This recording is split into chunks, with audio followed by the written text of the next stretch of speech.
कैसे करना है ये उनको नहीं आता। पार्थिव लिंग का निर्माण कैसे करना है ये उनको नहीं मालूम है। माता पार्वती जी को नहीं ज्ञान, वो तो अपने देव ऋषि नारद के कहने पर बस केवल तप साधना में लगी हुई हैं, अपनी तप साधना में। नमः शिवाय, ओम नमः शिवाय, नमः शिवाय, ओम नमः शिवाय, नमः शिवाय, ओम नमः शिवाय।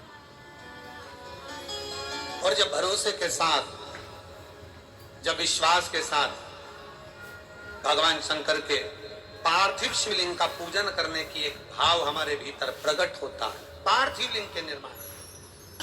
जितनी हरतालिका तीज का पूजन करने वाली मेरी जीजियां हैं, उनसे निवेदन है, जब पार्थिव शिवलिंग आप घर में बनाएंगे हरतालिका तीज के पूजन के लिए, प्रदोष काल से आप पूजन करना प्रारंभ करते हो, दूसरे दिन तक प्रातः तक आपकी पूजन चलती रहती है, ब्रह्म मुहूर्त तक। तो जब आप पूजन करने के लिए पार्थिव लिंग का निर्माण करते हैं, जिनके यहाँ पर पूजन होती है वो, तो दिल से बाबा से प्रार्थना कर कर शिवलिंग बनाइए, दिल से माता पार्वती का निर्माण करिए, दिल से आप बाबा का गणेश जी का निर्माण कर, दिल से आप उसका पूजन करिए, दिल से। किनको लेकर गई थी माता पार्वती जी? हरतालिका तीज का कथा कहती है, जब पार्वती जी अपने घर से गई थी, भगवान विष्णु के साथ देवऋषि नारद ने हिमालय राज जी को कहकर कह दिया था कि पार्वती का विवाह नारायण के साथ कर दो। पार्वती को जैसे ही मालूम पड़ा, पार्वती जी अपना घर छोड़कर चली गई। अपनी दो सहेलियां थी साथ, तो अपनी सहेलियों के साथ जा रही है माता पार्वती, अपनी सहेलियों के साथ। और माता पार्वती जी अपनी सहेलियों के साथ में जब गई, माता पार्वती जी एक वन में गुफा में प्रवेश कर गई। गुफा में प्रवेश कर वन में बैठकर माता पार्वती, दो सखियां, और बहुत ध्यान लगाना महाराज, दो सखी कौन सी है? ये तो पार्वती जी की सखी लिखी है उन्होंने, पर दो सखी कौन सी है? एक अपना मन, एक मन को सखी मान, और एक अपना शरीर। ये दो चीज ऐसी है, कभी कभी ऐसा होता है कि शरीर तीर्थ तक पहुंच जाता है, 200-500 1000 रुपए खर्च कर तीर्थ तक चले गए, और मालूम पड़े वहां तुम्हारा मन ना लगे तो फिर तीर्थ किस काम का? सखी दो, कभी भी तीर्थ करने जाओ, गंगा नहाने जाओ, मंदिर दर्शन करने जाओ, भगवान शंकर के फुलेरे का दर्शन करने जाओ, हरतालिका का दर्शन करने जाओ, चाहे तुम भगवान शंकर में, शंकर के मंदिर में एक लोटा जल चढ़ाने जाओ, तुम्हारा दिल करे तुम मंदिर में जाओ, पर निवेदन इतना है कि उसके साथ जाना जिसका दिल शंकर में लगता है। मालूम, शंकर के पार्थिव लिंग का निर्माण किया और देवऋषि नारद ने कीर्तन करना प्रारंभ किया। कीर्तन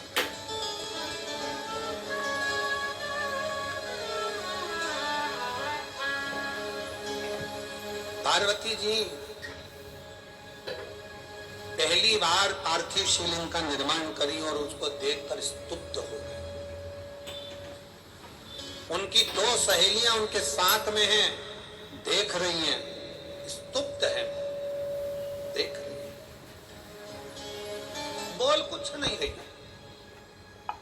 देवऋषि नारद रात्रि में खूब कीर्तन कर रहे हैं, सारी अप्सराएं आ गई, गंधर्व आ गए, सारे देवता, भगवान नारायण ने लक्ष्मी को बुला लिया, ब्रह्मा जी ब्रह्माणी को बुला लिया, इंद्र इंद्राणी को बुला लिया, 64 सारी देवियां, 64 योगनियां, सारी विद्याएं।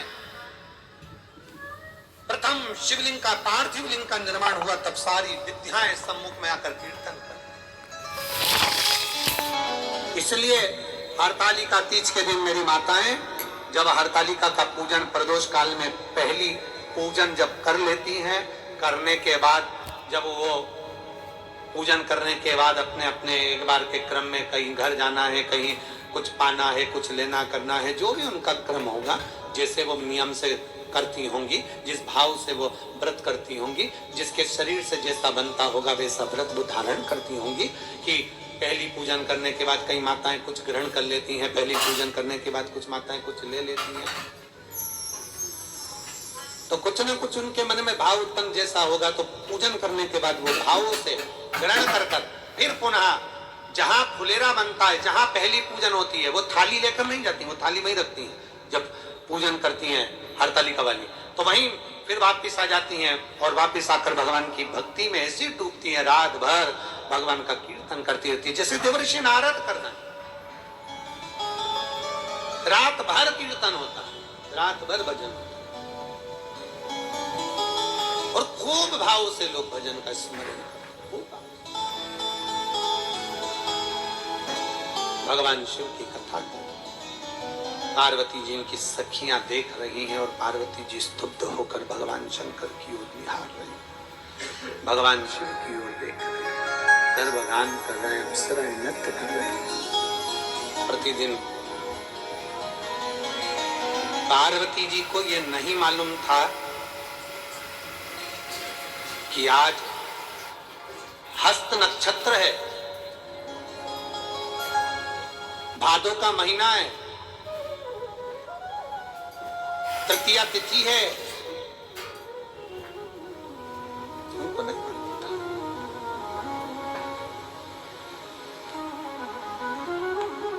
सुंदर शुक्ल पक्ष है, उनको नहीं मालूम था। वो तो भगवान की सेवा में, तप साधना में इतनी डूबी थी कि उनको कुछ ज्ञात ही नहीं था, पर देवताओं ने सहयोग प्रदान करा।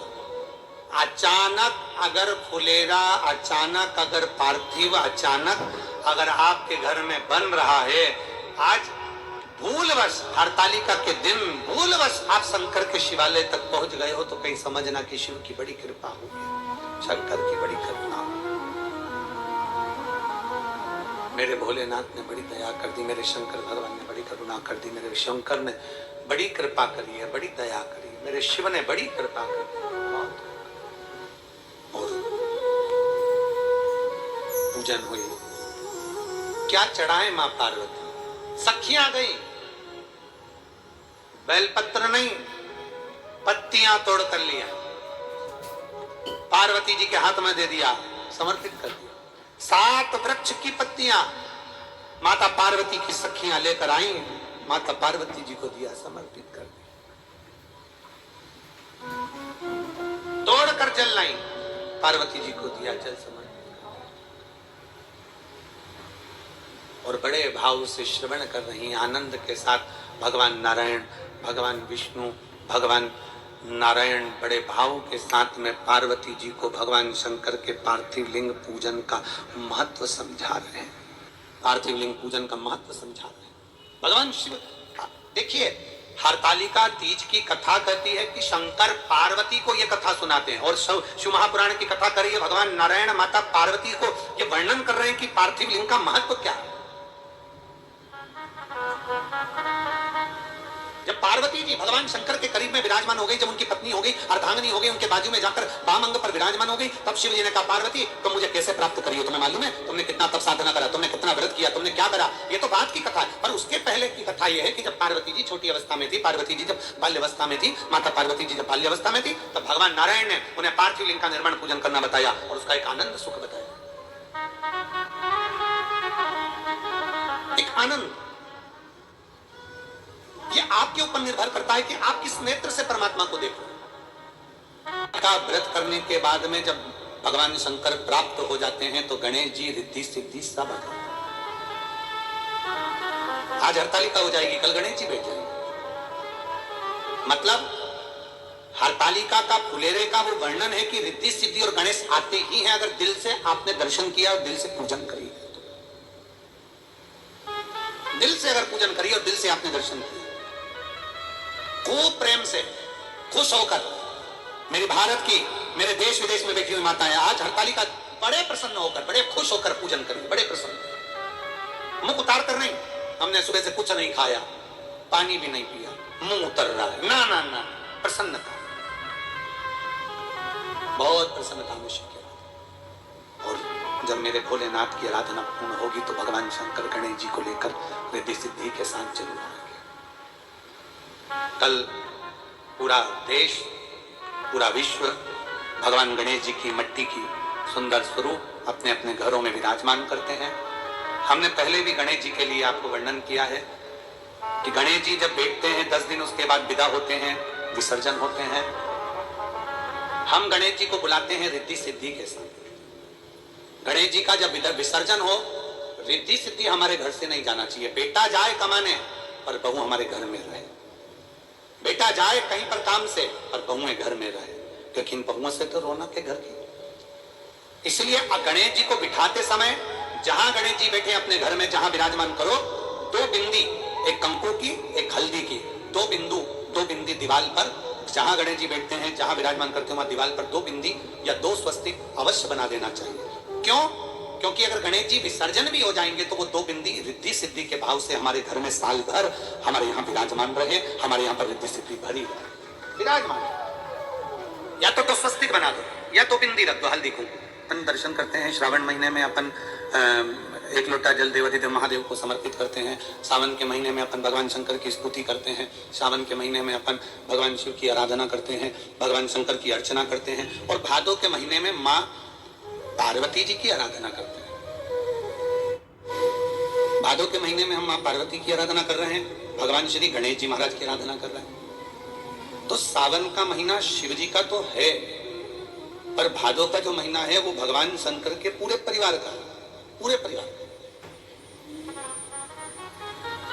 शिव जी का संपूर्ण परिवार, भगवान देवाधिदेव महादेव का पूरा परिवार भादों के महीने में पूजा जाता है। हरतालिका आई, देवऋषि नारद जी के कहने पर देवऋषि नारद जी ने माता पार्वती जी को जो बाल्यावस्था में ज्ञानोपदेश दिया है, आवाज की सेटिंग, भगवान शंकर की आराधना में देवऋषि नारद जी के कहने पर लगे। देवऋषि नारद जी के कहने, भादों के महीने में स्वयं भगवान नारायण माता पार्वती जी जब 6 वर्ष की अवस्था में हैं और वन में अपनी सखियों के साथ में तब साधना करने के लिए जब विराजमान होती हैं, तब करते जब उन्हें शिव का दीदार नहीं होता, शंकर का दर्शन नहीं होता, तब माता पार्वती भगवान नारायण स्वयं आकर पार्थिव लिंग के पूजन का वर्णन करते हैं। कल आपने और हमने कथा में सुना था कि मोती का, पारद का, स्फटिक का, माणिक का, पुखराज का, सोने का, चांदी का, हीरे का, पीतल का, तांबे का, लकड़ी का, मिट्टी का, बालू रेत का, पाषाण का, सबके शिवलिंग बनते हैं। सबका शिवलिंग का निर्माण होता है और सभी शिवलिंग की पूजन भी होती है। सारे भगवान शंकर के शिवलिंग की आराधना भी होती है, भगवान शंकर के शिवलिंग की पूजन भी होती है। और ऐसा कोई शिवलिंग नहीं जिसका बल कम हो। कितना सुंदर एक बात कही गई है कि युधिष्ठिर और अर्जुन का संकल्प पूरा करने के लिए लकड़ी एक वृक्ष को काट दिया था और नीचे की जड़ को ऐसा गोल बना दिया था शिवलिंग की आकृति का। और शिवलिंग की आकृति का गोल बनाकर भीम और अर्जुन से कह दिया कि तुम्हारा नियम है ना रोज जल चढ़ाकर भोजन करने का, ये देखो शिवलिंग है, पूजन करो और जल चढ़ाओ और भोजन करो। अब उन्होंने जल चढ़ाया और जल चढ़ाकर उन्होंने भोजन करा। जैसे ही भोजन करा तो भीम ठाका लगाकर हंसे। भीम ने कहा कि मैंने तुमको पागल बना दिया, मैंने तुमको बेवकूफ बना दिया। मैंने पेड़ को काट दिया, जड़ को मैंने शंकर की शिवलिंग की आकृति दे दी और मैंने शंकर की शिवलिंग की आकृति देकर मैंने तुमसे उस पर जल चढ़वा दिया। मैंने जल चढ़वा दिया और जब मैंने जल चढ़वाया, जब मैंने तुमसे जल चढ़वाया और तुमने जल चढ़ाकर भोजन भी ग्रहण कर लिया। जल चढ़ाया मेरे कहने पर और भोजन भी ग्रहण कर लिया। अब कई माताएं ऐसी हैं, कई भाई ऐसे हैं, कई बहनें ऐसी हैं जो शिव महापुराण की कथा को सुन सुनकर मंदिर जाती हैं। कहीं कहीं मंदिर में पाषाण की शिवलिंग होता है, कहीं कहीं बालू रेत का बना होता है, कोई शिवलिंग भारत का होता है, कोई शिवलिंग स्फटिक का होता है, जो उनके मर्जी में। उनको नहीं मालूम, वो तो बस इतना जानती है कि हम भोले के और भोले हमारे।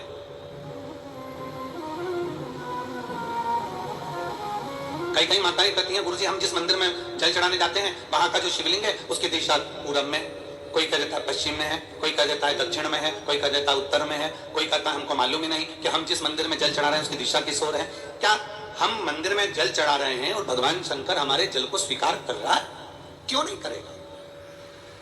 से इस फुलेरे का महत्व दुनिया के लोगों को मालूम पड़ा कि इस फुलेरे का महत्व क्या है, इसकी छत्र छाया का महत्व क्या है। एक छत्र छाया का महत्व क्या होता है।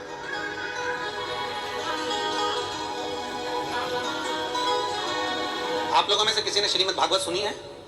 बोलो बोलो, जम के बोलो जरा, सुनी है?